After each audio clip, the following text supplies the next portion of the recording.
C'est parti pour le deuxième épisode de cette formation gratuite sur YouTube pour créer son premier site internet et pour devenir développeur web. Ici, il s'agit d'une petite introduction au développement web. C'est vraiment une toute petite partie du domaine. Le gros du domaine, le plus intéressant, le plus profond, et bien sûr dans notre école, dans mon école, dans le programme Rocket. Le lien est dans la description. Alors ce qu'on va faire dans cet épisode est assez simple. On va faire une introduction au HTML et on va essayer d'élaborer notre premier site. Alors attention, je vous préviens, ça va pas être magistral parce qu'au début, on va pas voir le CSS, donc on n'aura pas forcément le design, on n'aura pas forcément de couleurs, ce genre de choses. Mais chaque chose en son temps. Nous allons dans un premier temps également installer ce qu'on appelle notre environnement. L'environnement, c'est ni plus ni moins que les logiciels dont on a besoin pour élaborer nos projets. Typiquement, nous, on va avoir besoin de deux choses, un éditeur de code et un navigateur. Un navigateur, c'est ce qu'on utilise tous les jours. Par exemple, c'est peut-être ce que vous utilisez actuellement pour aller sur YouTube. Ça peut être Google Chrome, ça peut être Firefox, ça peut être Internet Explorer, Edge, peu importe.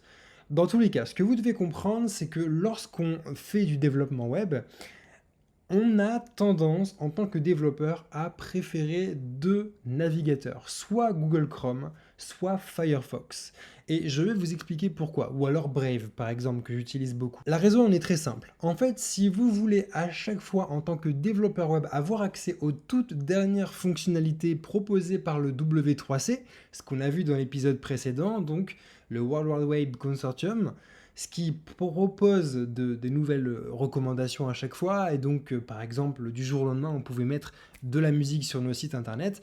Bref, si vous voulez bénéficier de ces fonctionnalités-là le plus rapidement possible, il faut savoir que Google Chrome et Firefox, ce sont les deux principaux navigateurs qui les proposent à chaque fois en premier. Google, notamment parce qu'il fait partie du W3C, mais surtout parce que ce sont derrière des équipes qui sont très réactives et qui essayent à chaque fois d'implémenter le plus de fonctionnalités possible.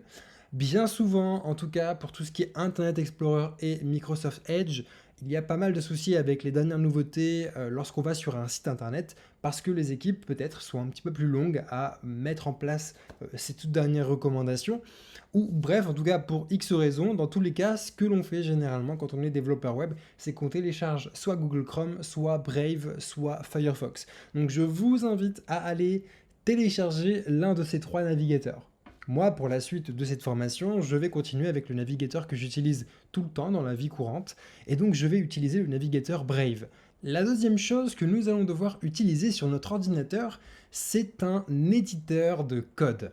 Un éditeur de code, c'est un petit peu comme un éditeur de texte, c'est-à-dire qu'on va avoir une interface dans laquelle nous allons pouvoir écrire. Le but ici, en revanche, ce n'est pas vraiment d'écrire du texte, mais c'est d'écrire du code.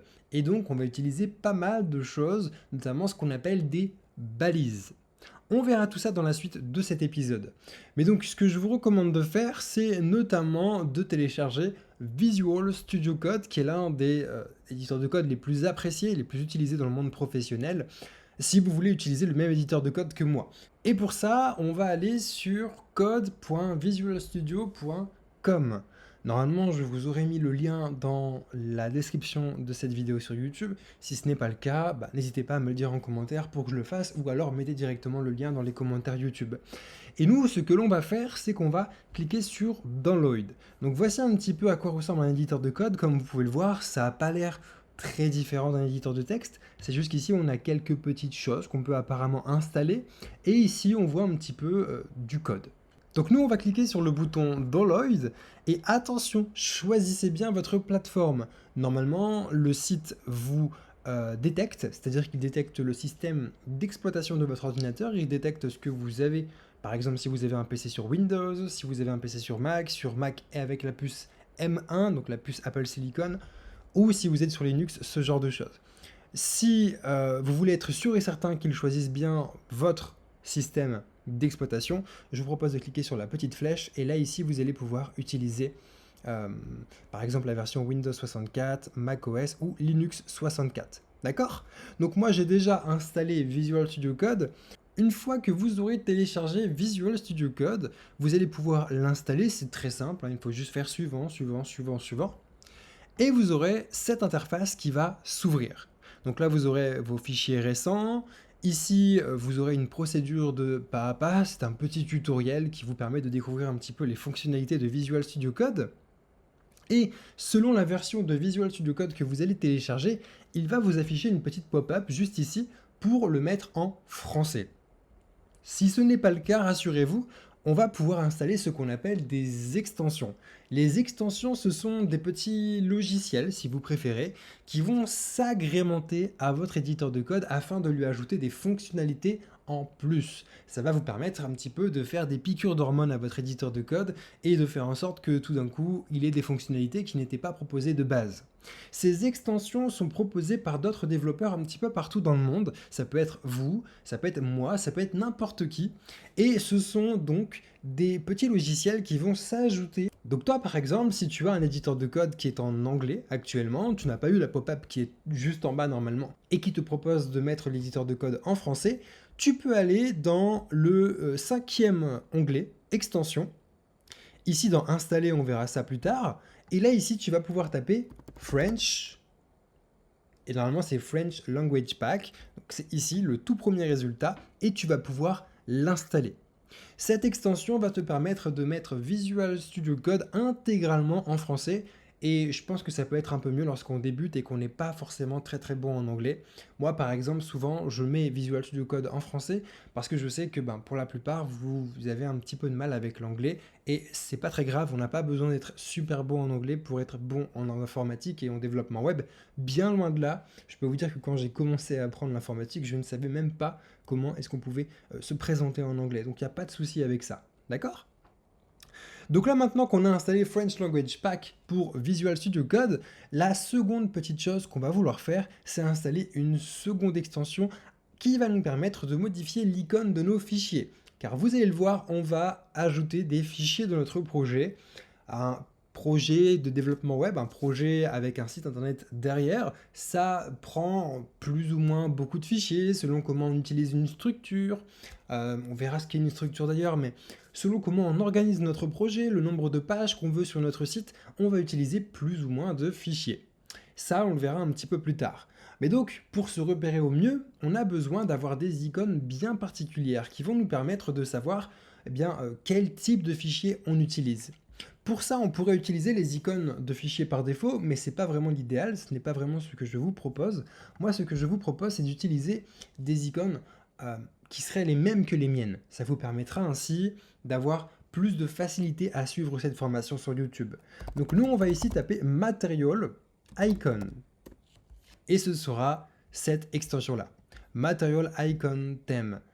Donc on voit qu'il y a plus de 13 millions déjà de personnes qui l'ont téléchargé et pour cause, c'est très utilisé afin de pouvoir notamment se retrouver par rapport à une vidéo qu'on suit sur YouTube par exemple. Quand la personne qui vous propose un tutoriel ou quoi que ce soit utilise cette extension-là, c'est beaucoup plus simple, mais même pour vous, car vous allez voir que selon les types de fichiers que vous allez utiliser, l'icône sera différente. Donc vous pouvez déjà l'installer, et le temps que ça s'installe, on va descendre un petit peu et on va voir un petit peu ce que ça nous propose. Là par exemple, vous avez tous les types d'icônes disponibles avec cette extension. Alors ça ne vous parle pas encore, on voit PHP, on voit email, on voit le HTML, on voit le Python, on voit tout ça. Et pour l'instant, ça ne vous parle pas, mais c'est normal. Tout ce que vous devez comprendre, c'est que ce sera beaucoup plus simple pour nous repérer dans notre projet. De la même façon, on a des icônes maintenant de dossiers, et ça aussi, ça va nous permettre de nous repérer, même si je vous avoue que, on ne va pas utiliser beaucoup de ces icônes-là, étant donné que nous, on va faire un petit site assez simple, mais ce sera quand même notre premier site, et je vous rassure, c'est par ces étapes-là que chaque développeur a commencé un jour. Tout le monde commence à partir de zéro. C'est comme quelqu'un qui va à la muscu pour la première fois, il commence avec des petits poids. Et c'est au fur et à mesure qu'il commence à soulever de plus en plus. Quelqu'un qui court un marathon, il va pas courir d'un coup je ne sais combien de kilomètres. Au début, il va commencer par courir 500 mètres, puis ensuite ce sera 700, puis ensuite 800, etc. D'accord ? Il faut bien commencer à partir de zéro. Et c'est ce qu'on fait justement dans cette formation gratuite sur YouTube, qui est un extrait, encore une fois, une petite ébauche, un petit avant-goût du programme Rocket si vous voulez aller encore plus loin, qui là par contre c'est une formation de 10 mois qui vous permet de devenir développeur web et surtout d'apprendre à en vivre en lançant votre startup ou en étant recruté en CDD, en CDI ou en faisant de l'intérim. Maintenant qu'on a installé ces deux extensions, Material Icon et French Language Pack, ce que je vous propose, c'est d'attaquer le vif du sujet en créant notre première page HTML. Alors pour ça, je vais cacher ma caméra. C'est ce que je fais généralement dans les formations, car je souhaite que vous soyez concentrés à 100% sur le code et que vous ne soyez pas forcément là à être diverti par la caméra. Donc, ce que l'on va commencer par faire, c'est donc créer notre première page, notre premier projet. Alors, comment est-ce qu'on peut faire? Eh bien, c'est très simple. Pour ce faire, on va cliquer sur « Ouvrir le dossier ». On va se mettre, par exemple, alors moi je suis sur macOS, donc forcément c'est un petit peu différent si vous êtes sur Windows ou sur Linux, mais vous allez vous mettre dans un endroit que vous appréciez sur votre ordinateur, et ce sera l'endroit où l'on va créer notre site internet. Donc ça peut être n'importe où, nous par exemple, ce sera, on va dire, sur le bureau. Je vais créer un nouveau dossier que je vais appeler Internet par exemple, ou juste site. Donc là, j'ai créé mon dossier site et je vais cliquer sur « Ouvrir ». Maintenant, on voit que l'interface change. Alors oui, effectivement, Visual Studio Code peut accéder aux fichiers de mon bureau. Oui, je fais confiance aux auteurs. Et là maintenant, on va pouvoir créer notre premier fichier. Si on regarde bien sur la gauche, on voit qu'on a le nom de notre dossier en cours. Ici, ce sera le nom de notre site. Donc, par exemple, nous, on va juste l'appeler site pour commencer. Parce que c'est notre premier site, c'est pas un gros site, voilà, c'est histoire de s'entraîner. On peut fermer cette page de démarrage, on n'en a pas forcément besoin, et ce que l'on va faire, c'est qu'on va soit cliquer sur la petite icône ici qui nous permet de créer un fichier, soit on va faire un clic droit et on va faire nouveau fichier. Il existe une règle lorsqu'on crée un site internet concernant la page principale.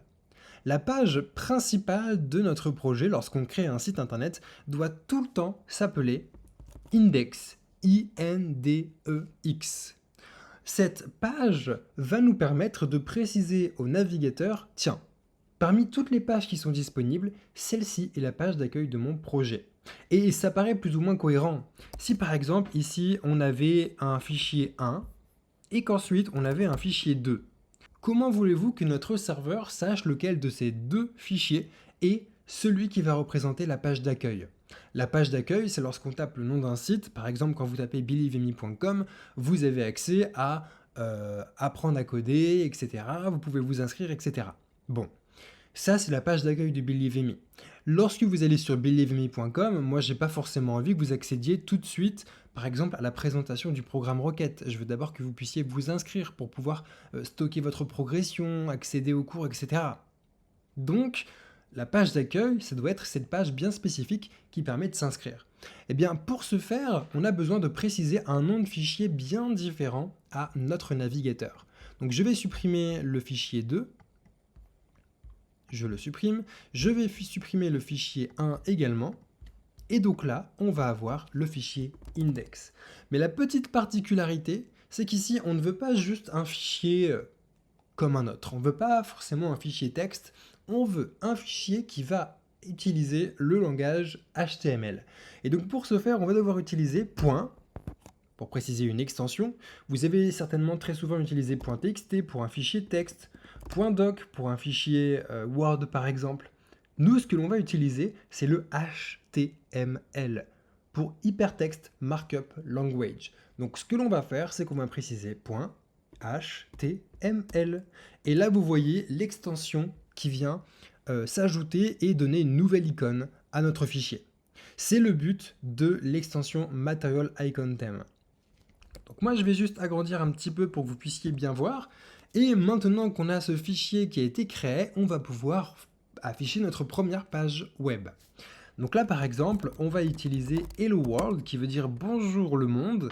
C'est quelque chose qu'on écrit très souvent en tant que développeur lorsqu'on commence pour la première fois à faire un site internet ou lorsqu'on commence à faire un programme, quel que soit ce qu'on fait, une application mobile, un programme, un site internet. Lorsqu'on débute, c'est généralement la phrase que chaque développeur web fait.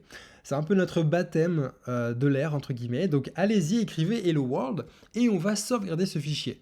Pour le sauvegarder, vous pouvez aller dans Fichier, enregistrer, ou alors, et c'est ce que je vous recommande, vous pouvez utiliser CTRL-S sur Windows et Command-S sur Mac. Ça va vous permettre de sauvegarder votre fichier. Grâce à ce raccourci, au moins vous n'avez pas à chaque fois besoin d'aller dans Fichier, Enregistrer. Donc maintenant que c'est fait, nous on a envie de voir notre projet, on a envie de voir ce qu'on a créé, on ne voit rien pour l'instant et c'est un petit peu dommage. Alors comment est-ce qu'on peut faire? On va ouvrir notre navigateur, donc là on a ouvert notre navigateur, et on va ouvrir notre projet. Et ce que l'on va faire, c'est qu'on va pouvoir glisser le fichier index.html qu'on vient de créer, et on va pouvoir le déposer dans notre navigateur. Et lorsqu'on fait ça, on voit bien notre Hello World qui s'affiche. Donc c'est ici que vous pourrez voir l'ensemble de votre projet. Maintenant, si vous avez envie de modifier votre contenu, on va par exemple mettre un smiley ou supprimer le point d'exclamation, on sauvegarde. Si on retourne sur notre page, on voit qu'il faut à chaque fois recharger la page pour voir les modifications. Et ça, c'est quelque chose qui peut être un petit peu embêtant. Donc pour ce faire, on a une solution.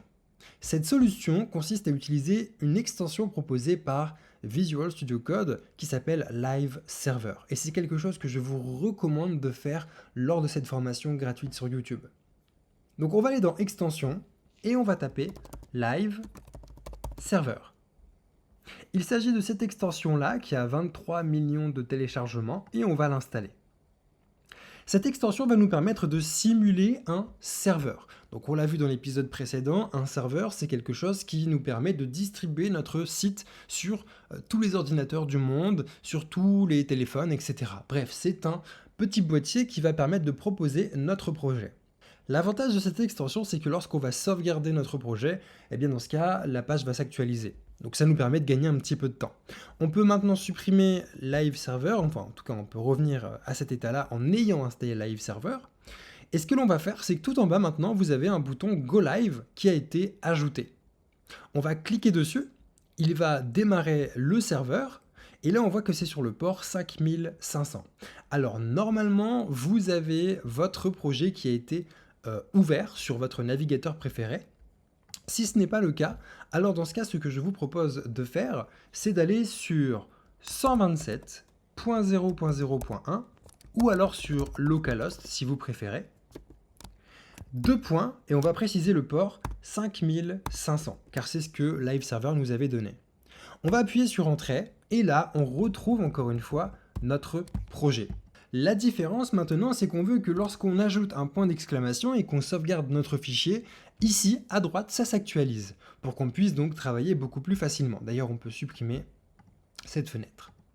Le problème, c'est que si on fait ça, vous allez voir que ça ne va pas encore fonctionner pour le moment. Si on sauvegarde notre fichier, on voit bien qu'à droite, il n'y a pas le point d'exclamation qui a été ajouté. Et pour cause, en fait, il faut ajouter une structure HTML de base. C'est une structure qui est recommandée par le W3C. Vous avez vu, on retombe tout le temps sur les mêmes choses, c'est ce qu'on a regardé ensemble dans l'épisode précédent sur YouTube. Cette structure de base va nous permettre de respecter les standards de W3C et donc notre extension Live Server va le détecter, va détecter les changements sur notre page et va pouvoir recharger la page qu'on a à droite. Là, par exemple, ici, vous voyez que je suis obligé de réactualiser. Et si je réactualise, on a une extension qui dit « Attention, Live Reload n'est pas possible sans body ou head tag ». Donc sans la balise body ou sans la balise en tête, donc la balise head.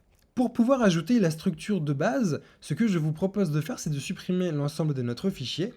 Et on va découvrir ça ensemble. Il y a plusieurs choses qu'il faut bien prendre en compte lorsqu'on crée un site internet. Il y a la partie qu'on voit, et la partie qu'on ne voit pas forcément. C'est-à-dire que lorsqu'on est sur un site internet, il y a une partie qu'on voit. C'est généralement tout ce qu'il y a dans le blanc que vous voyez ici sur la droite de mon écran. Ça peut être une couleur de fond, des paragraphes, des boutons, des liens, ce genre de choses. Et il y a la partie qu'on ne voit pas forcément. Ça peut être par exemple le titre dans l'onglet de mon navigateur, l'icône. Ça peut être des références pour les réseaux sociaux, ce qu'on appelle des social cards. Et c'est ce qu'on verra un petit peu plus tard dans cette formation gratuite sur YouTube. Mais donc ce que vous devez comprendre, c'est qu'il y a une partie, entre guillemets, cachée, dédiée aux informations, et une partie qu'on montre pour nos utilisateurs. On dit donc qu'on a une partie en en-tête et une partie en corps.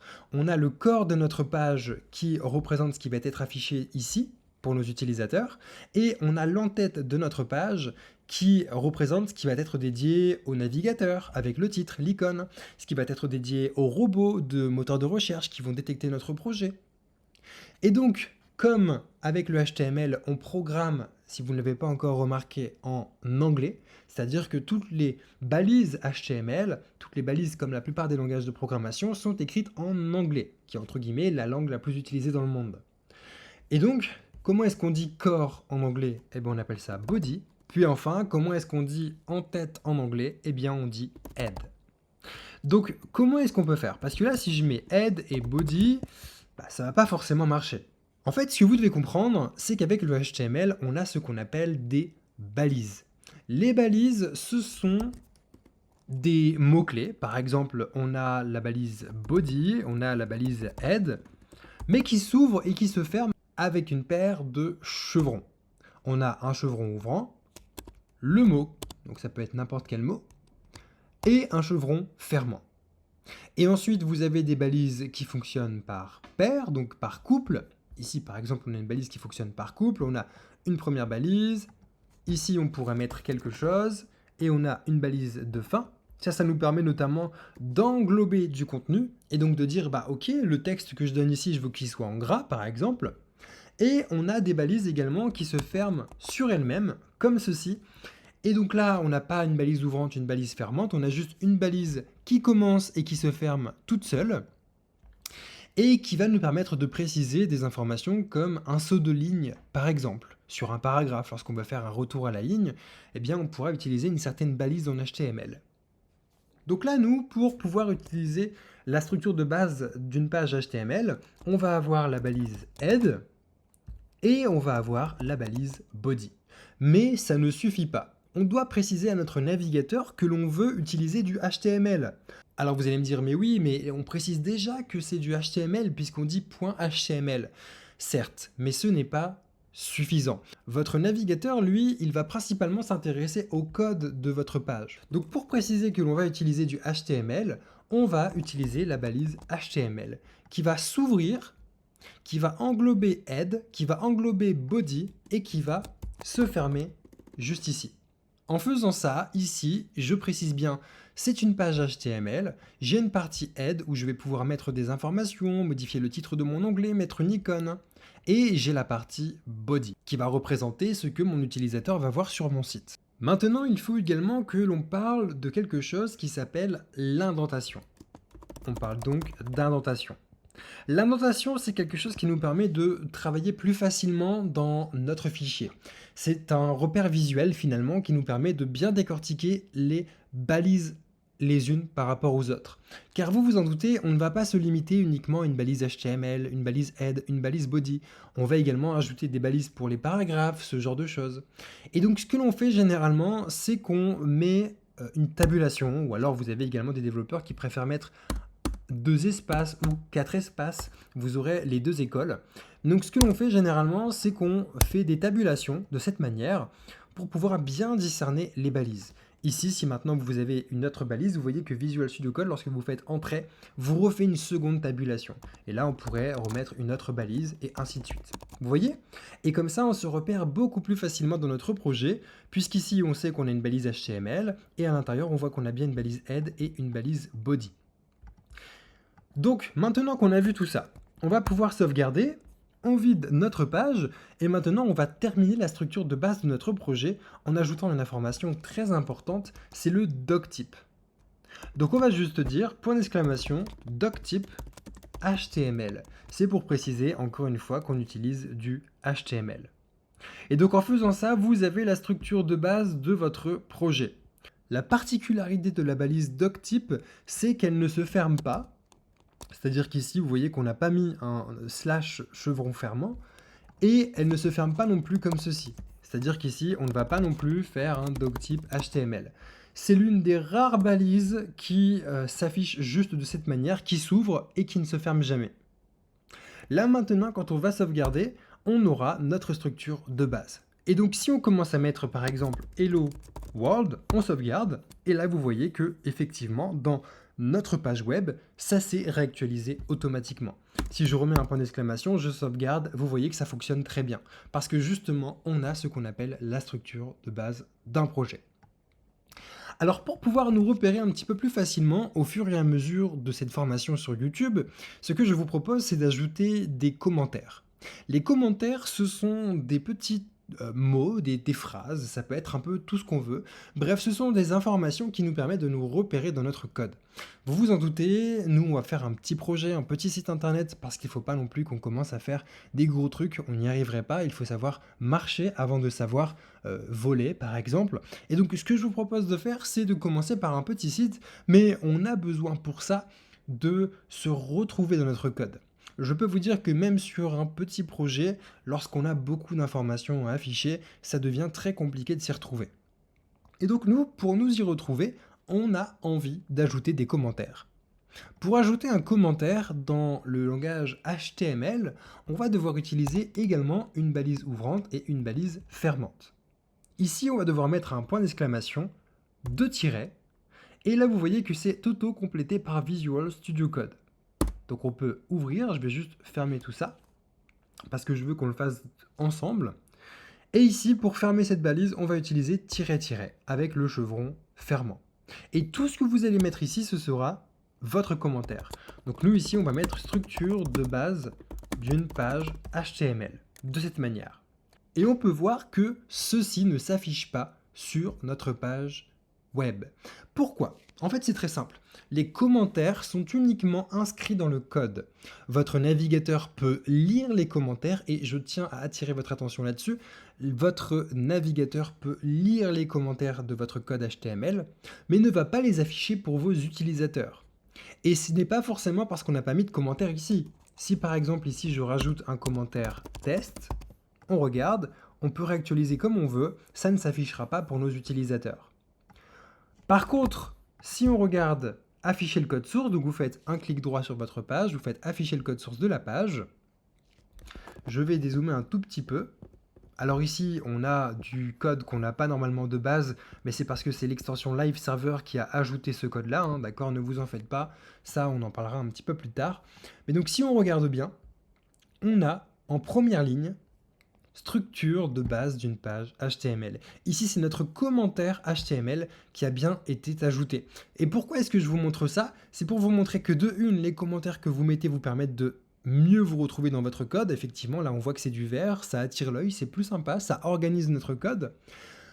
Que de deux, les commentaires ne sont pas affichés sur votre page web, mais que de trois, il ne faut pas pour autant mettre des données confidentielles comme un mot de passe. Parce que si votre utilisateur regarde le code source, il va voir votre commentaire.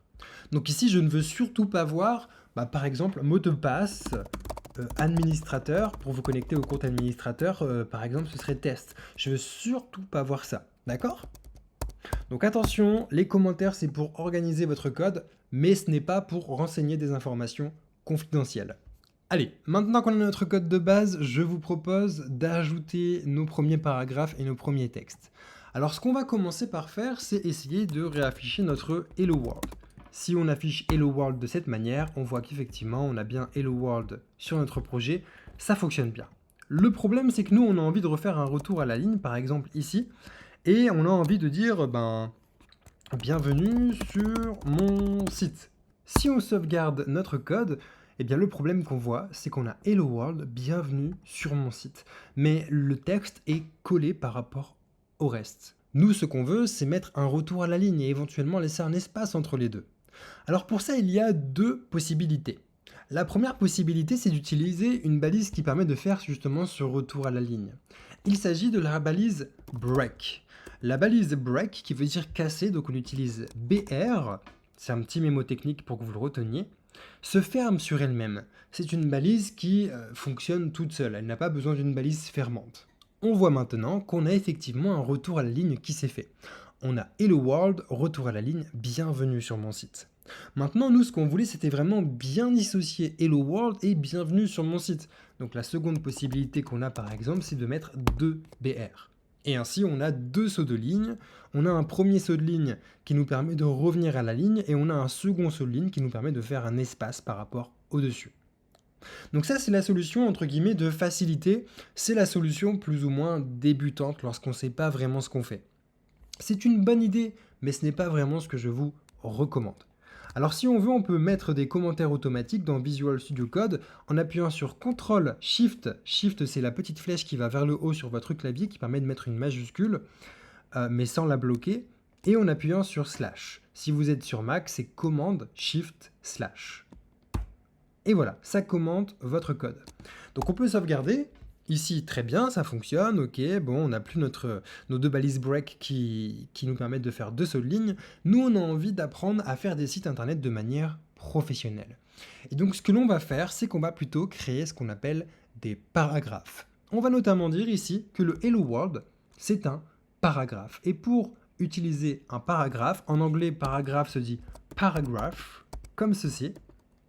Donc, on va utiliser la balise P. La balise P, c'est une balise qui s'ouvre et qui se ferme pour donner le début du paragraphe et la fin du paragraphe. Ça paraît plutôt cohérent. Si effectivement on n'avait qu'une balise P comme ceci, qui s'ouvre et qui se ferme sur elle-même, bah ça n'aurait pas de sens. Où commence notre paragraphe et où s'arrête-t-il ? Vous comprenez un petit peu la logique du HTML ? C'est vraiment aussi simple que ça. Donc nous ici, on a le début de notre paragraphe, on a notre fin. Si on sauvegarde tout ça, on retrouve le même résultat qu'auparavant, comme si on avait mis nos deux breaks. Et là, effectivement, vous voyez, ça ne change rien. Je veux dire, nos deux balises break sont commentées, donc elles ne sont pas prises en compte. On a donc un bel espace entre les deux, entre le Hello World et le bienvenue sur mon site. Donc la différence entre la balise BR, break, et la balise paragraphe, c'est que la balise break fait un retour à la ligne, alors que la balise paragraphe met une petite marge en haut et une petite marge en bas. Ça permet finalement de faire un vrai paragraphe, donc de dissocier une partie du texte du reste du texte. Si maintenant on refait un paragraphe ici, voilà, hop, on sauvegarde, bah vous voyez qu'on a exactement le même résultat. Parce qu'ici, les marges se fusionnent. On parle notamment de marge, mais ça ce sera un autre sujet qu'on verra dans le prochain épisode. Maintenant, nous, ce qu'on aimerait, c'est mettre, non pas un paragraphe sur Hello World, mais on a envie plutôt d'ajouter un titre. C'est vrai que ça peut être un petit peu plus sympa d'avoir un titre ici, et puis ensuite d'avoir un paragraphe. C'est un petit peu ce qu'on a finalement quand on crée un site internet, on a un titre principal, puis ensuite on a du texte. Bien, c'est un petit peu ce qu'on a envie de faire. Alors comment est-ce qu'on peut faire pour mettre un titre avec du HTML ? Eh bien c'est très simple. On a des titres qui vont d'une puissance 1 à une puissance 6. Plus un titre a une puissance qui est proche de 1, plus le titre sera grand. Alors vous allez me dire très bien, mais comment est-ce qu'on définit ces puissances-là ? Eh bien c'est très simple. On va avoir une balise ouvrante et une balise fermante. Donc comme ceci. Une balise ouvrante, une balise fermante. Et à l'intérieur ici, on va avoir une balise H. On va mettre H, et ensuite on aura de 1 à 6. Donc là par exemple, si je mets une balise H1, je vais faire test, je sauvegarde, et vous voyez qu'effectivement on a un grand titre. Si je fais H2 test, j'ai un titre un petit peu plus petit. H3 test, etc., etc., etc. Et plus on continue, plus on a des titres qui sont petits. Alors vous allez me dire, mais quel est l'intérêt d'avoir des titres plus ou moins grands ? En fait, c'est primordial pour les moteurs de recherche. Dans les moteurs de recherche, nous avons besoin de préciser le contenu principal de notre page. Si vous voulez que plus tard, votre site internet soit bien répertorié sur les moteurs de recherche, alors dans ce cas, vous allez devoir vous renseigner vis-à-vis de la SEO. Pour Search Engine Optimization. C'est l'optimisation notamment de votre site internet pour être très bien référencé sur les moteurs de recherche. Malheureusement, sur une formation YouTube gratuite, c'est très compliqué de parler de tout ça, ça demande beaucoup de temps. C'est ce que l'on voit dans l'école de Believe Me avec le programme Rocket dont les inscriptions sont limitées et qui n'ouvrent qu'une seule fois par an. D'ailleurs, c'est le moment en ce moment si vous voulez vous inscrire. Mais sinon, autrement, c'est vrai que c'est un sujet assez délicat. Donc on verra quand même un petit peu la SEO dans cette formation gratuite, mais on ne pourra pas faire un cours énorme sur la SEO. Tout ce que vous devez comprendre, c'est que plus vous avez un titre élevé, donc proche de 1, plus les moteurs de recherche comprendront ce que vous définissez principalement sur votre page. Par exemple, si vous avez un blog, vous allez essayer de faire en sorte que dans votre titre H1, vous ayez le titre de votre blog.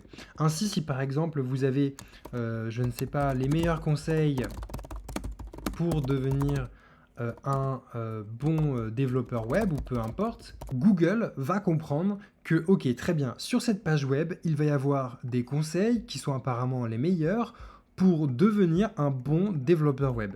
Il va tirer les mots-clés de votre titre de niveau 1 pour comprendre sur quels mots-clés est-ce qu'il doit vous référencer sur Google. Typiquement, quelqu'un qui va taper meilleur conseil devenir bon développeur web sur Google a plus de chances ainsi de tomber sur votre site internet.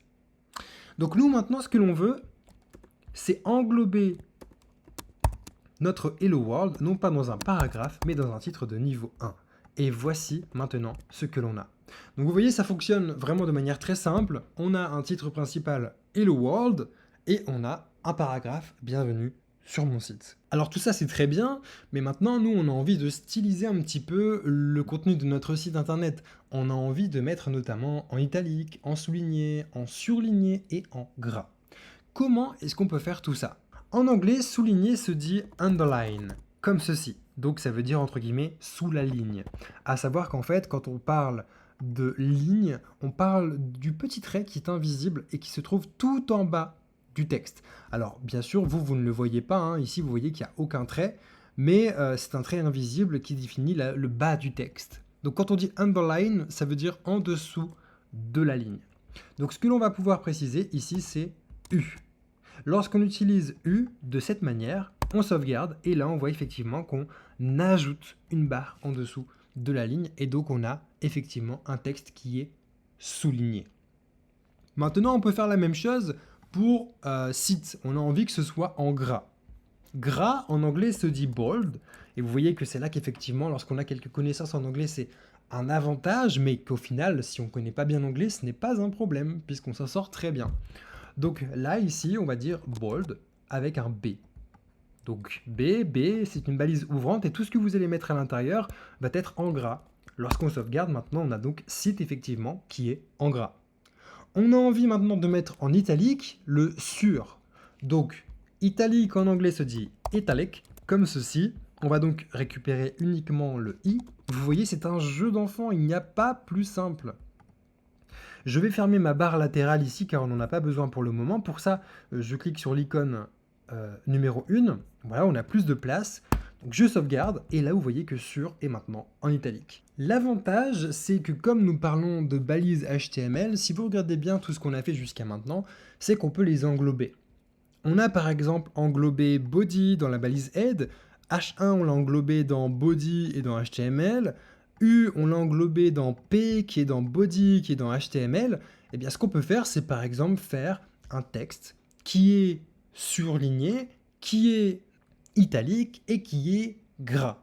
Essayez donc sur le mot-clé bienvenue, ou sur plutôt le mot-clé sur, voilà, donc juste ici, essayez de faire en sorte de me mettre sur en italique, en gras et en souligné. Allez-y, c'est à vous. Alors, est-ce que vous y êtes arrivé? Ici, c'est très simple. En fait, on n'a pas vraiment d'ordre à respecter. On veut juste le mettre en gras et en italique et en souligné. On a déjà le mot qui est en italique, donc on ne change rien à ça. On veut le mettre en gras, donc on rajoute la balise bold. Et on veut le souligner. On avait vu que c'était underline, donc on rajoute la balise U, comme ceci. Et donc maintenant, si on sauvegarde tout ça, on a bien sûr qui est en italique, en souligné et en gras. Voici comment est-ce qu'on peut mettre en forme très rapidement notre texte avec du HTML. Alors je vous rassure, dans la prochaine partie, dans le prochain épisode sur YouTube, on va apprendre à mettre des couleurs, à modifier la taille du texte, on va apprendre à changer la police également de notre contenu. Maintenant, imaginons qu'ici, on va ajouter du texte aléatoire. Donc là, par exemple, ce sera le contenu de l'article, d'accord? Contenu de l'article juste ici. Parce qu'ici, on va dire que c'est un article de blog. Ok, très bien, donc on a le contenu de l'article. Le problème, c'est qu'en tant que tel, pour le moment, on n'a pas vraiment de moyen de préciser au moteur de recherche, le contenu de mon article, c'est pas bienvenue sur mon site. Bienvenue sur mon site, c'est juste un texte de bienvenue pour mes utilisateurs. Le titre H1, bon bah effectivement, c'est le titre pour accueillir mes visiteurs, mais moi ce que je veux que tu répertories surtout, c'est le contenu de mon article principal, c'est le dernier article que j'ai sorti sur mon blog, et donc je veux que ce soit ici contenu de l'article. Nous, ce qu'on veut donc, c'est dire au moteur de recherche où se situe notre article sur notre page. Et pour ça, avec le HTML, on a des balises qui sont sorties alors il y a quelques temps, qui nous permettent de préciser où se situent les contenus, où se situe par exemple notre menu, où se situe notre article principal, où se situe notre barre de navigation, ce genre de choses. Pour ça, je vais vous montrer une image, ça vaut mieux que 1000 mots. Voilà ce qu'on va avoir. On a vu jusqu'à maintenant qu'on avait la balise head, à ne pas confondre avec la balise header, d'accord, qui est toute autre chose. Ici, la balise header, ça permet juste de préciser, mon en-tête, elle se situe ici. Ça permet donc au moteur de recherche de comprendre où se situe votre en-tête. Mais pour le moment, ça n'a pas trop d'intérêt puisqu'on n'a pas encore vu le langage de programmation, qui n'est pas d'ailleurs vraiment un langage de programmation, mais on n'a pas encore vu le CSS, qu'on verra justement bientôt dans la prochaine vidéo. Donc pour le moment, vous pouvez avoir un petit peu de mal à comprendre. Mais ce que je veux que vous compreniez, c'est que si on veut bien départager notre code HTML, ici, on va par exemple dire que le titre H1, c'est dans notre en-tête. Pourquoi pas? Donc on va utiliser header de cette façon-là. De cette manière, maintenant, le moteur de recherche, c'est qu'ici, on a l'en-tête de notre projet. Ensuite, on va avoir une balise section, juste ici, qui va nous permettre de dire, très bien, ici, c'est la section principale de mon site internet, ou juste là, par exemple. Voilà, et on indente tout ça. Et puis enfin, on a la balise article, qui nous permet de préciser, ici, par exemple, tu as mon article principal. Et ainsi, maintenant, les moteurs de recherche comprennent que, ok, très bien, là ici c'est l'en-tête, j'en ai pas forcément besoin, à la limite ça peut être intéressant si je veux détecter les liens qu'il affiche sur son site internet. Si par exemple on va sur Google, donc je revais sur Google, si je tape par exemple Believe Me, vous voyez qu'on a cours, le programme enquête, connexion, qui sommes-nous. Tous ces liens-là, il les détecte notamment grâce aux balises header et aux balises footer. C'est de là que Google tire les liens principaux et ça fonctionne avec à peu près n'importe quoi. Donc nous, ce qu'on va faire ici, c'est que à chaque fois qu'on va faire un projet, on va penser à utiliser ces balises HTML5. Lorsqu'on fera une barre de navigation ou un menu, on utilisera la balise nav et pour le moment, on n'en a pas forcément besoin. Ici, éventuellement, on a une petite information supplémentaire. Ce n'est pas très important. On peut le laisser tel quel ou on peut également utiliser aside qui veut dire à côté. Et on peut ainsi englober l'ensemble de notre contenu. Moi, je trouve que ce n'est pas forcément très intéressant pour ce cas très spécifique. Dans aside, généralement, on donne des informations à part. C'est-à-dire que, par exemple, dans aside, on peut mettre, une petite publicité ou, par exemple, un agenda des prochains articles à sortir ou ce genre de petites informations. Généralement, dans aside, c'est ce qu'on met. C'est ce qu'on met, des petites informations. Donc voilà en tout cas pour les principales balises HTML5 qui sont sorties. On a également, si vous avez plusieurs sections, donc par exemple, c'est tout à fait probable que vous ayez sur votre site plusieurs sections. Donc je vais copier-coller. Donc on a plusieurs sections sur notre site. Si je sauvegarde ici, ça change pas grand-chose. On a juste dupliqué notre code. Mais donc, on peut dire qu'une section est la section principale en utilisant la balise main. Tout ça, je vous invite à l'écrire dans votre petit carnet que je vous avais demandé d'avoir dans l'épisode précédent. C'est vraiment important. Moi, je me souviens quand j'étais un peu plus jeune, j'étais très content de noter tout dans mon cahier. Et c'est grâce à ça notamment que j'ai appris très facilement le HTML et que j'ai commencé à faire mes premiers projets. Alors, ayez à chaque fois votre petit cahier et notez à chaque fois tout ce qu'on voit ensemble dans cette formation gratuite. D'accord? Je compte sur toi. Fais-le parce que c'est comme ça que tu vas pouvoir progresser plus rapidement. Donc je répète, si on a plusieurs sections, on peut également préciser quelle section est la section principale avec la balise main. Donc là ici, on a vraiment la structure ultra professionnelle, ultra de base également, mais voilà, il n'y a pas plus propre pour pouvoir élaborer nos pages web. Alors il nous manque encore quelques petites choses. Je vais fermer ça. Quelque chose qui nous manque, c'est notamment ici le titre de notre page. On a envie d'ajouter un titre à notre page, pas forcément avoir l'adresse de notre site internet. Alors comment est-ce qu'on peut faire ça? C'est très simple, dans la balise head, puisqu'on l'a vu ensemble, dans Aide, on met tout ce qui appartient au navigateur, tout ce qui appartient finalement au moteur de recherche également, mais tout ce qui ne s'affiche pas sur notre site. Et donc ici, on a une balise qui s'appelle title, qui veut dire titre en anglais. Et si je mets par exemple site, alors dans ce cas, dans l'onglet, je vois bien site. Ça me permet donc de pouvoir préciser le titre de mon site internet. Maintenant, on a envie de changer l'icône de notre site internet. Ça pourrait être plutôt intéressant. Pour ce faire, on va utiliser une nouvelle balise qui est une balise qui ne se ferme pas sur elle-même. C'est un petit peu comme doctype HTML. C'est une balise qui s'appelle link et qui permet de faire un lien entre une image et notre code HTML. Donc on va dire que la relation ici, c'est une icône. Et lorsqu'on fait ça, on parle d'un attribut. C'est la première fois qu'on en voit dans notre formation. Il faut savoir qu'il y a deux types d'éléments principaux avec le HTML. Il y a ce qu'on appelle les balises et ce qu'on appelle les attributs. Les balises, on l'a vu ensemble, elles fonctionnent soit en couple, donc avec une balise ouvrante, une balise fermante, ou soit toutes seules. Ce sont des balises qui se ferment toutes seules, qui se ferment, qui n'ont pas besoin d'une balise ouvrante ni d'une balise fermante. Et enfin, on a ce qu'on appelle les attributs. Les attributs, ce sont des petites informations qu'on va pouvoir préciser par rapport aux balises et qui vont permettre de donner des informations supplémentaires au navigateur. Par exemple, ici, la balise link, eh bien, notre navigateur va la comprendre, il va savoir qu'on essaye de faire un lien, mais on va devoir préciser quel est le type de lien qu'on veut faire. Est-ce que c'est un lien qui nous permet d'aller chercher un autre fichier? Est-ce que c'est un lien qui nous permet de, par exemple, mettre une icône sur notre onglet? Et effectivement, c'est le cas. Alors, dans ce cas, on utilise rel pour relation, et on va préciser qu'on veut icon. Donc, on veut préciser l'icône de notre site internet. On va ensuite pouvoir préciser le type de notre image. Donc là, moi, ce que je vous propose de faire, c'est d'utiliser le type image/x-icon. Et enfin, on va avoir href qui va nous permettre de préciser où se situe notre icône. Alors là, c'est un petit peu spécifique puisque pour les icônes, on appelle d'ailleurs une icône ici dans un onglet un favicon, on a besoin d'avoir, en tout cas c'est ce que je vous recommande, c'est ce que le W3C recommande également, d'avoir une icône non pas en extension .png comme on peut avoir, non pas un .gif, non pas un .jpg, même si ça pourrait fonctionner, mais un .ico, donc .ico.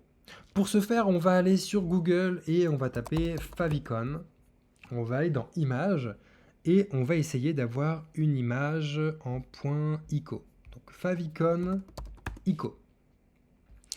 Alors, est-ce qu'on a une petite icône sympa? Écoutez, je pense qu'on va pas trop se prendre la tête. On va pouvoir récupérer éventuellement, pourquoi pas l'icône d'Instagram, même si je trouve que c'est un peu bizarre. Par exemple, cette icône-là, elle est sympa. Alors, on va juste ouvrir l'image dans un nouvel onglet, voir si effectivement l'extension c'est un .ico. Là on voit que c'est un .ico, donc c'est bien un favicon avec la bonne extension qu'il faut. On peut copier ce lien. On a deux manières de préciser les liens, soit avec un lien directement depuis internet, comme ceci. Et donc dans ce cas, je colle, je sauvegarde. Et là on voit qu'effectivement mon image apparaît dans l'onglet de mon navigateur. Vous voyez que j'ai rien fait de spécial, hein. C'est juste une balise link, je précise l'attribut rel qui me dit ok très bien ici c'est une icône, et je précise le type de mon favicon en utilisant que c'est un x-icon. Ici c'est ce qu'on parle, on parle notamment ici de meme type, d'accord? Les meme types, si on va sur Google, voir un petit peu ce qu'il y a, meme type pour les images.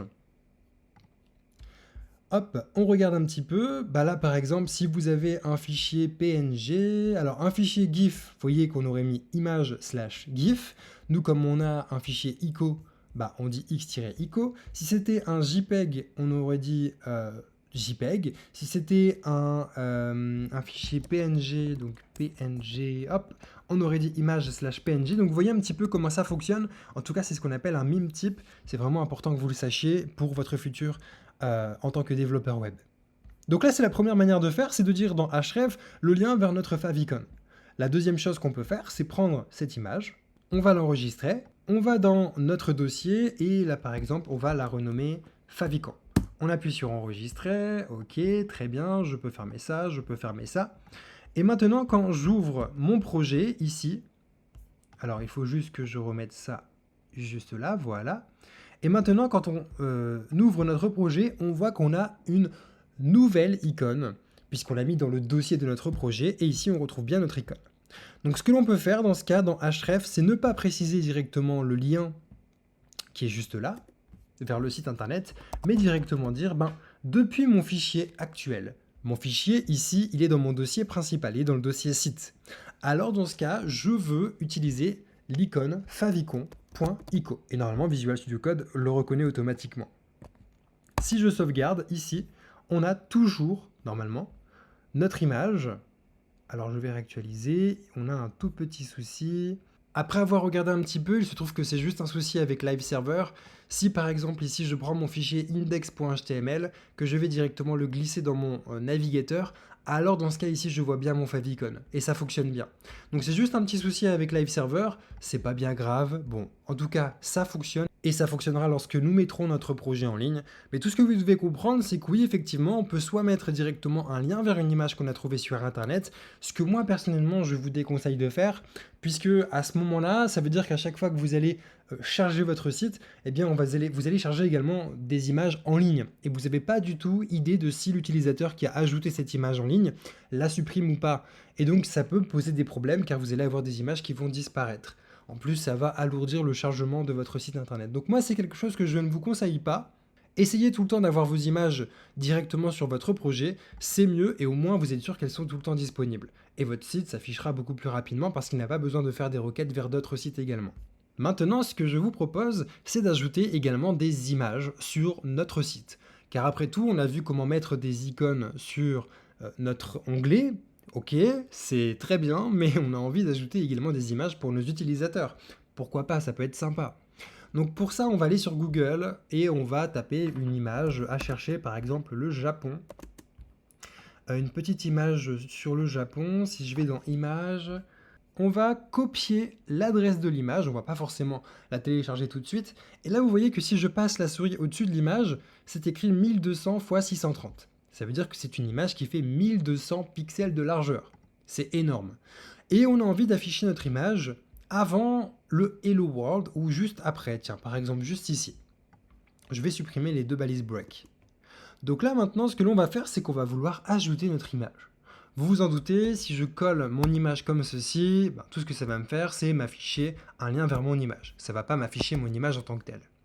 Pour pouvoir afficher une image, on va devoir utiliser la balise image. Image en anglais se dit image, donc la balise, ce ne sera pas forcément image comme ceci, mais ce sera img. Et c'est une balise qui se ferme sur elle-même. Ici, on a envie de récupérer l'image et de l'afficher telle qu'elle. Donc ici, on va vouloir récupérer la source. On va donc utiliser src. On va pouvoir préciser ici le lien vers notre image, donc soit depuis directement une image en ligne, soit en téléchargeant l'image sur notre projet et en mettant le nom de notre image suivi de son extension. On va le faire juste après. On peut sauvegarder.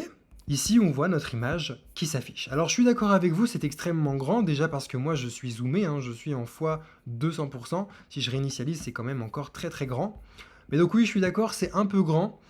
Et donc, on verra un petit peu plus tard dans le prochain épisode comment est-ce qu'on peut corriger ça. Mais on peut utiliser pendant ce temps-là un petit attribut différent qui s'appelle width. Et on va pouvoir donner une nouvelle taille. Par exemple, ici, si je donne 400 px, on appelle ça des pixels, ça va réduire la taille de mon image. C'est juste pour dépanner, on en reparlera dans le prochain épisode. Ce qu'il faut savoir, c'est que en tant que tel, même si on voit notre image maintenant, on est content, on voit notre image, c'est beau, c'est joli, etc. Ce n'est pas optimal. Ce qu'il faut lorsque vous précisez une image avec le HTML, si vous voulez respecter les recommandations de W3C et accueillir le plus possible de personnes sur votre site internet, également faire en sorte que vos images soient bien répertoriées sur tous les moteurs de recherche, et bien dans ce cas, ce qu'il faut faire, c'est préciser alt. Cet attribut alt va nous permettre de préciser le texte alternatif. C'est un texte qui sera utilisé pour les malvoyants.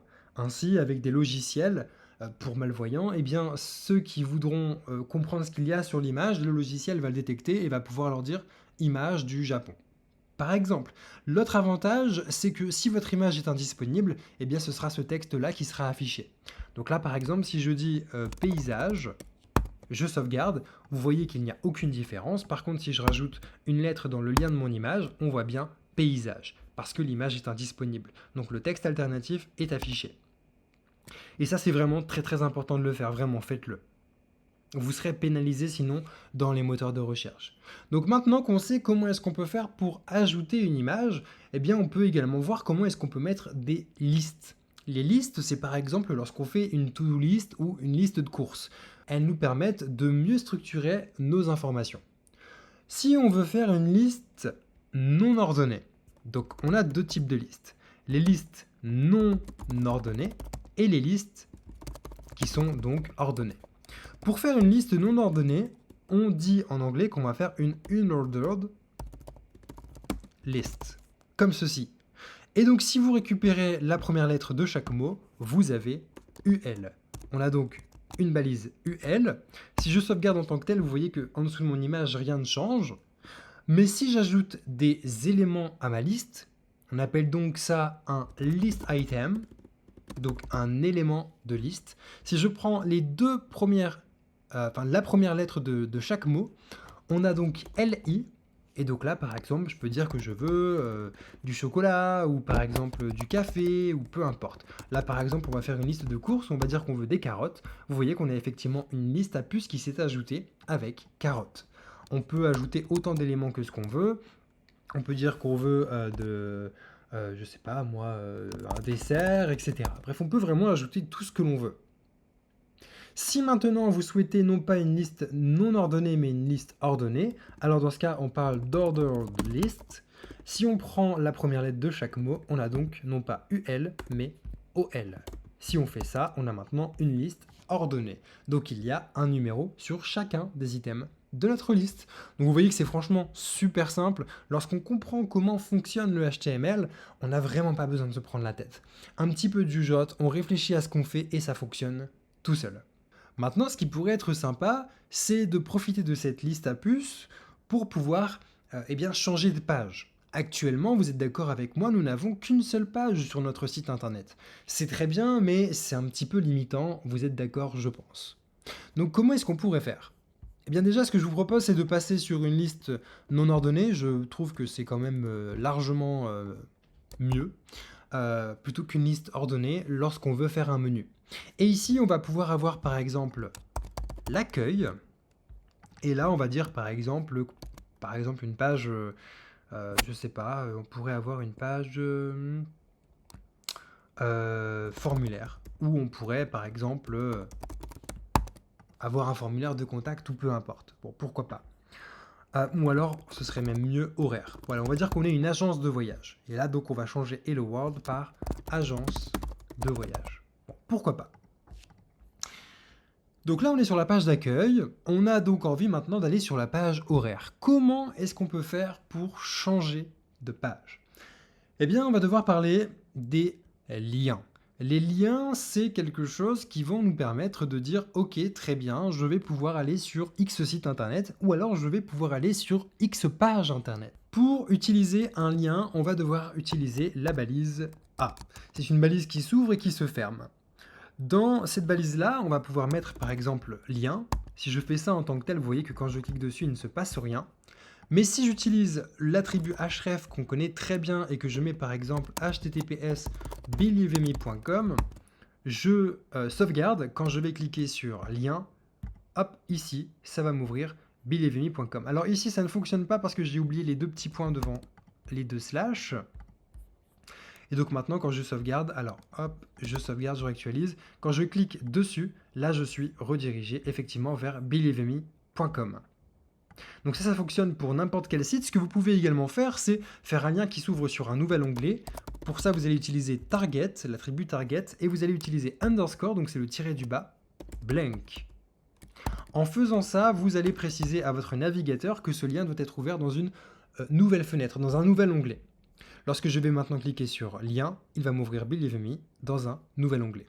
Donc voilà ce que je voulais vous montrer. Maintenant qu'on a fait tout ça, on peut se dire, bah ok, très bien, c'est intéressant, mais moi je veux ouvrir une nouvelle page de mon site. Est-ce que ça veut dire que je dois faire mon site et ici je vais devoir donner le nom de ma page? Eh bien, vous pouvez faire ça, mais ce n'est pas vraiment ce que je vous conseille.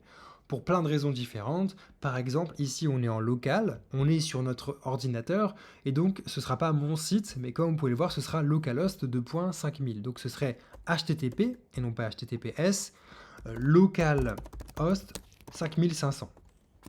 Déjà, ça veut dire que le jour où vous allez mettre votre site en ligne, vous allez devoir changer toutes vos URL. Donc c'est pas vraiment l'idéal, mais ce que l'on peut faire avec le HTML, lorsqu'on va faire des liens vers d'autres pages, c'est préciser qu'on veut par exemple une page qui va s'appeler horaire.html. Donc pour ça ici, on pourrait dire ok, on va aller sur horaire.html. On sauvegarde tout ça, et quand vous allez cliquer maintenant sur lien, vous allez aller sur localhost 2.5500/horaire.html. Si maintenant on crée cette fameuse page horaire.html, je réactualise ma page. Alors ici, on n'a rien parce qu'effectivement, on n'a pas la structure de base. Donc éventuellement, ce que je vous propose de faire, c'est de mettre cette vidéo en pause et de faire la structure de base HTML qu'on a vue récemment. Ne trichez pas, créez vraiment cette page horaire.html et mettez vraiment cette vidéo en pause et essayez vraiment de faire cet exercice. Allez, je compte sur vous. Essayez de refaire la structure de base d'une page HTML et essayez de me mettre dans le titre de mon onglet horaire. Alors, on va commencer par utiliser doctype HTML. Ensuite, on va avoir HTML juste ici, puis on va avoir head, title, on va dire que c'est horaire. Ici dans link, on va pouvoir faire link, ref, donc ce sera favicon.ico. Rel, on va pouvoir donner, et d'ailleurs je vous ne l'avais pas dit, mais on peut bien sûr mettre les attributs dans n'importe quel ordre, il n'y a pas de souci avec ça. On va dire que c'est une icône, et dans type, on va dire que c'est une image / x-icon, comme ceci. Et ici, title n'a pas besoin d'avoir un slash pour fermer. Enfin, on va avoir la balise body et on sauvegarde. Et maintenant, quand je sauvegarde, vous voyez qu'effectivement, horaire.html, on ne m'affiche plus l'erreur. On ne me dit plus, ben tiens, ça ne fonctionne pas, la page n'existe pas, etc. Si, elle fonctionne bien. Donc maintenant qu'on a fait tout ça, on va pouvoir faire en sorte que dans accueil, on ait un lien vers notre page index.html, et je vous montrerai un petit raccourci juste après.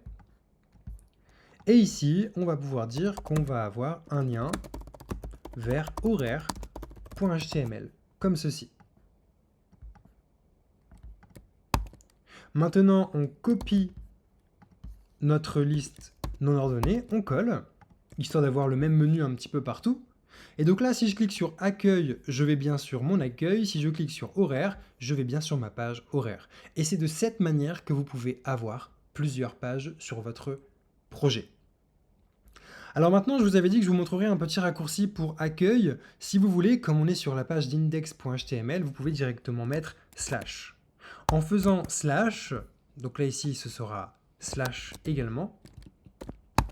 Alors dans ce cas, quand je vais cliquer sur accueil, je vais aller sur la racine de mon projet. Donc je vais aller sur la page index.html. Si je vais dans horaire, vu que j'ai slash, je vais encore une fois aller sur la racine de mon projet. Donc je vais aller sur la page d'accueil. Maintenant, il y a quelques cas spécifiques que je veux vous montrer quand même avant de continuer, car je trouve que c'est assez important. Si par exemple, vous avez un dossier, ici ce sera par exemple le dossier, et vous voulez faire un lien vers une page qui se situe dans dossier, par exemple si horaire.html était dans dossier. On va le déplacer. Alors dans ce cas, on va avoir un petit souci, car quand on va cliquer sur horaire, il va nous dire « je ne connais pas la page horaire.html ». Est-ce que vous avez deviné pourquoi ? En fait, c'est très simple. Lorsqu'on va cliquer sur horaire, on va vouloir la page horaire.html. Le problème, c'est que la page horaire.html n'est pas là. Si on regarde par rapport à index.html, ici je suis dans index.html, index.html est là. Est-ce que vous voyez une page horaire.html ici? Il n'y a pas de page absolument... Non. Eh bien, il n'y en a pas. Il n'y en a pas car la page horaire.html est dans mon dossier qui s'appelle dossier. Donc pour préciser qu'on va vouloir aller dans le dossier, on dit dossier slash. Donc là, c'est le nom de votre dossier. Si maintenant je fais ça que je sauvegarde, alors là oui, par contre, je suis bien sur ma page qui se situe dans le dossier. Si maintenant dans la page horaire.html, ici je n'avais pas mis le slash, mais que j'avais mis index.html, vous êtes d'accord avec moi, dans accueil, ça ne fonctionnerait pas. Parce que dans le dossier, je n'ai pas de index.html. Donc comment est-ce que je peux faire ça? Mais en fait, c'est assez simple. Ici, on va devoir remonter d'un dossier. Si on regarde dans le dossier actuel, ici dans dossier, je n'ai rien. Pour accéder au fichier index.html, je dois remonter d'un dossier. Pour remonter d'un dossier, on va devoir utiliser deux petits points, slash. En faisant ça, ça veut dire que, ok, tu remontes et tu me prends le fichier qui s'appelle index. Si maintenant on sauvegarde, qu'on va sur accueil, effectivement, ça fonctionne bien. Donc voilà comment est-ce que ça fonctionne. De la même manière, si ici vous aviez un autre dossier, donc là ce serait autre, on glisse horaire.html dedans. Ne le faites pas, hein, ça va vous faire beaucoup de changements sinon. Le but c'est vraiment que vous compreniez comment tout ça fonctionne. Dans ce cas ici, ce serait dossier slash autre slash horaire.html. Ici ça fonctionne toujours aussi bien. Par contre ici, forcément, si je vais dans accueil, il ne trouve pas le fichier index.html dans dossier, car comme on a recréé un nouveau dossier, on a le dossier, on a le dossier autre, alors dans ce cas, on veut remonter encore d'un dossier. Et donc on va refaire deux points slash comme ceci. Et donc là maintenant, accueil va fonctionner. C'était vraiment tout bête, hein, mais c'était vraiment ce que je devais vous préciser vis-à-vis des liens entre les pages, car tôt ou tard, vous allez avoir affaire à ce genre de problématique, et je veux vraiment qu'à ce moment-là, vous sachiez comment faire. Car ça, beau être une formation gratuite sur YouTube, eh bien on reste quand même sur du Believe Me, et Believe Me va en profondeur, va vraiment dans le fond des choses. On n'est pas là juste pour faire de la figuration. D'accord? On veut vraiment que tout le monde comprenne bien ce qu'il fait et qu'il soit bien armé, même si c'est gratuit. Donc là, maintenant qu'on a corrigé tout ça, donc là, on a vraiment que deux fichiers, horaire.html et index.html. Donc là, ça fonctionne, on a accueil, on a horaire, on a accueil, etc. Tout fonctionne bien. Ce que l'on a envie de faire, c'est de faire des liens qui permettent de pouvoir envoyer des emails. Ça peut sembler bizarre, mais oui, en cliquant sur un lien, on peut, si on le souhaite, envoyer un email. Donc là, par exemple, si j'ai un lien et que je clique dessus, ça sera pour message, voilà, hein, ou alors envoyer un message, par exemple, envoyer un message. Je veux que ça m'ouvre le gestionnaire d'email de mon utilisateur pour qu'il puisse m'envoyer un email. Eh bien, ce que je vais faire, c'est que je vais utiliser HF et ici, je vais pouvoir préciser l'email. Donc là, ce sera par exemple hello@believeme.com. Si je sauvegarde en tant que tel, que je clique sur envoyer un message, ça ne va pas fonctionner. Parce qu'il va vouloir me chercher la page qui s'appelle hello@believeme.com. Et vous êtes d'accord avec moi, ça ne fonctionne pas, ce n'est pas un nom de page valide. Ce qu'on va devoir préciser à notre navigateur qui va interpréter notre code HTML, c'est préciser qu'il s'agit d'un lien pour envoyer un mail. On va ainsi utiliser mail to. Deux points. Lorsque vous faites mail to, ça veut dire mail pour. Deux points, hello@believeme.com. En faisant ça, quand on va cliquer maintenant sur envoyer un message, ici on a une pop-up qui nous dit attention, localhost souhaite ouvrir cette application qui s'appelle donc mail sur Mac. Quand je clique sur ouvrir mail, il m'ouvre effectivement une boîte de dialogue qui me permet d'envoyer un mail à hello@believeme.com. Je peux mettre mon objet et je peux mettre le contenu de mon mail. Donc voici comment est-ce qu'on peut faire pour envoyer un mail en cliquant sur un lien. Ce que l'on peut également faire, c'est préciser l'objet de notre mail pour éviter que l'utilisateur le fasse lui-même. Pour faire ça, on va mettre un point d'interrogation juste après l'adresse email et on va taper subject. Le point d'interrogation, on le verra un petit peu plus tard, permet de passer des paramètres. Enfin, en tout cas, on le verra surtout dans le programme en requête. Mais là, ça permet de passer des paramètres supplémentaires. Subject, ça veut dire sujet en anglais. Et donc là, par exemple, si vous mettez bonjour, et quand on va cliquer sur envoyer un message, on clique sur ouvrir mail. Et là, on voit que dans l'objet, on a bien bonjour qui a été ajouté automatiquement. Ce que l'on peut faire, c'est aussi ajouter du contenu de base, du contenu spécifique. Et donc, on peut mettre l'éperluette. Ça va nous permettre d'ajouter d'autres paramètres. Le corps du mail, ça veut dire body en anglais. on va dire que ce sera égal à je vous envoie un message, 3 petits points, on sauvegarde, on va cliquer maintenant sur envoyer un message, on ouvre mail, et donc là on a bien l'objet et le contenu. Enfin, autre chose que l'on peut faire vis-à-vis des liens, c'est ajouter un petit titre sur nos liens. Donc par exemple, quand on a envoyé un message, on peut afficher un petit texte juste en dessous quand on survole celui-ci en précisant que ça va ouvrir l'application mail. Pour ça, on va dire title, l'attribut title qui veut dire titre, et on va dire va ouvrir les mails, par exemple. Quand maintenant on survole envoyer un message, on a bien un petit texte qui s'ouvre, qui donne le texte qu'on lui a donné. Donc voilà comment est-ce qu'on peut faire des liens entre les pages, voici comment est-ce qu'on peut faire des liens vers des sites externes, et voici comment est-ce qu'on peut faire des liens qui envoient des emails. Maintenant que nous avons vu tout ça, ce que je vous propose de faire, c'est d'agencer un petit peu notre projet pour essayer de faire un site d'agence de voyage un petit peu plus sympa. On a envie de faire un site d'agence de voyage qui soit un peu plus propre, on a envie de repartir de zéro presque, j'ai envie de vous dire. Pour ça, je vous demande de bien vouloir jouer le jeu et de fermer Live Server. Donc voilà, on a fermé Live Server, on va maintenant créer un nouveau projet. Donc vous allez aller dans Fichier et on va faire Nouvelle fenêtre. On va cliquer sur Ouvrir, Bureau, Nouveau dossier, et on va appeler ça, par exemple, Site Agence. On le crée et on clique sur Ouvrir. On fait confiance aux auteurs, et à partir de là, on va recommencer Live Server. Maintenant, on réactualise. Ici, on n'a rien, et on est bon. OK. Donc là, ici, vous voyez qu'on a un petit message qui nous dit qu'il n'y a rien, parce qu'effectivement, il n'y a aucun fichier dans notre dossier. Je vous propose donc de faire une agence de voyage. Cette agence de voyage, je veux qu'elle ait 2 pages. Une page d'accueil pour souhaiter la bienvenue et une page horaire où on va afficher des horaires. Je vous propose de laisser libre cours à votre imagination. Essayez juste de mettre au moins une image sur la page d'accueil en rapport avec le pays qui vous plaît le plus. Moi, je vais faire une agence de voyage vis-à-vis du magnifique pays que j'aimerais visiter un jour qui s'appelle le Japon. Mais vous pouvez bien sûr faire ça sur n'importe quel pays qui vous plaît. Essayez vraiment de prendre votre pays qui vous plaît le plus et faites une agence de voyage sur ce pays. Donc vous allez mettre un titre de bienvenue, une image, et vous allez afficher une petite description sympa. C'est tout. Je compte sur vous, allez-y, essayez de me remplir ce petit défi que je vous donne. Mettez cette vidéo en pause et on se retrouve pour la correction. Alors pour commencer, on va avoir 2 fichiers, index.html et horaire.html. Le plus important, c'est que dans index.html et dans horaire.html, on commence par le code de base. Donc le doctype, HTML, head, ici ce sera accueil par exemple, et on va appeler ça, je ne sais pas, Japon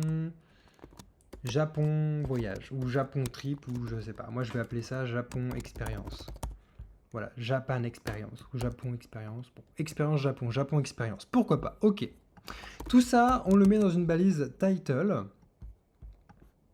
Voilà, ici la balise title. Je vais fermer la petite fenêtre qui est là. Et on va avoir body. Je copie tout ça, je le colle ici, et là ce sera horaire. On sauvegarde tout ça, et là j'ai bien accueil Japon expérience. Maintenant je vais faire une balise link qui aura comme relation une icône. Comme type, ce sera une image xicon, car je veux que ce soit une icône favicon en .ico. Et là, dans href, je ne vais pas me prendre la tête, je vais prendre une icône, Japon icône. Voilà, on va prendre une icône sur Internet. Ce que je vais faire, c'est que je vais enregistrer cette image dans mes téléchargements et je vais la convertir. Et je mets mon favicon directement dans un nouveau dossier d'ailleurs qu'on va appeler Pictures, par exemple. Et là, on va dire que ce sera favicon. On enregistre. Donc là, on a bien favicon.ico. Ok, très bien. Je retourne donc sur mon projet. Et là, je vais donc aller dans le dossier Pictures. Donc ce sera Pictures / et ce sera favicon.ico. On ferme la balise, on copie, on sauvegarde et on fait pareil ici. Nickel. Donc là, ça fonctionne super bien. On voit qu'effectivement, j'ai bien mon icône dans mon onglet. Alors, ce que l'on veut faire maintenant, c'est ajouter un titre de niveau 1, l'air de rien. Donc là, ce sera accueil, par exemple, ou bienvenue, ou alors agence de voyage. On va faire une petite liste non ordonnée avec un lien qui va aller vers l'accueil. Donc là, ce sera l'accueil. Après, on ajoute notre lien directement vers horaire.html et là, ce sera pour consulter nos horaires. Super! Bon, bah, ça a l'air de fonctionner. Nickel. Maintenant, je peux copier tout ce code-là et on va le coller également dans body. Ici, on va dire que ce sera horaire. On sauvegarde. Donc là, je peux aller de accueil à horaire. C'est super. Il ne me manque qu'une seule chose, c'est ajouter une photo du Japon. Donc je vais faire Japon voyage. On va mettre une photo du Japon, par exemple celle-ci. Je copie l'adresse de l'image. Et donc dans index.html, je vais utiliser ma balise image. src, je vais utiliser le lien que je viens de copier. En alt, je vais mettre Japon photo. Et par contre, en largeur, je vais quand même donner 300 pixels. Voilà, encore une fois, on reverra un petit peu plus tard ce que veut dire width dans la prochaine vidéo. Je sauvegarde et donc là, j'ai bien ma photo du Japon. On va rajouter un petit texte quand même en dessous dans les paragraphes et on va dire par exemple donc je vais vouloir bienvenue sur notre agence de voyage. Veuillez passer sur la page horaire pour prendre contact avec notre agence pour planifier, pour prévoir, pour organiser votre voyage au Japon. Ok, pourquoi pas. On ferme la balise P, bah elle était déjà fermée, nickel. On sauvegarde tout ça, et donc là on a bien notre paragraphe. Donc voilà pour notre projet. Actuellement ce n'est pas super beau, on a juste utilisé le HTML, mais on a vu beaucoup de choses dans cet épisode. J'espère que vous avez utilisé votre cahier parce que franchement c'est super important de le faire si vous voulez tout retenir. On a vu comment on met des images, comment on modifie le titre dans un onglet, comment on modifie l'icône dans un onglet. On a vu la structure de base HTML, on a vu les balises HTML principales qu'on peut utiliser. D'ailleurs je ne les ai pas encore utilisées dans le code là, mais c'est vrai qu'on pourrait le faire. On pourrait ici mettre un header qui va englober notre titre H1. Ici, on pourrait utiliser nav pour notre menu UL. Et ensuite, dans P, on pourrait dire que c'est main. Et l'image en tant que telle, on va la laisser comme ça, parce que c'est pas très important. Donc voilà, j'indente tout ça. Ici, pareil. Et là, ici, c'est pareil. Tout ça, on va l'indenter. Nickel. Et on fait pareil dans horaire. Ici, dans horaire H1, on va dire que ce sera le titre de la page pour le coup. Donc, moi, je pense qu'on va mettre main ici, autour de horaire. Et ici, on va dire que ce sera nav. Super. Donc voilà tout ce qu'on a vu. On a vu également comment mettre des images, envoyer notre utilisateur sur d'autres sites, comment faire des liens. On a vu beaucoup de choses. Mais pour le moment, on n'a pas encore vraiment de style. On n'arrive pas à positionner notre image par rapport à la barre de navigation. On n'arrive pas à mettre un fond différent de couleurs. On n'arrive pas à faire des choses qui nous permettent de faire un joli site internet. C'est ce qu'on voit dans le prochain épisode. C'est ce qu'on verra ensemble avec le CSS. Si vous voulez en savoir plus sur le développement web, sur peut-être une nouvelle carrière de reconversion, si vous êtes passionné par ça, que vous voulez monter votre idée de start-up, je vous invite à aller sur programmerocket.com pour aller prendre votre place.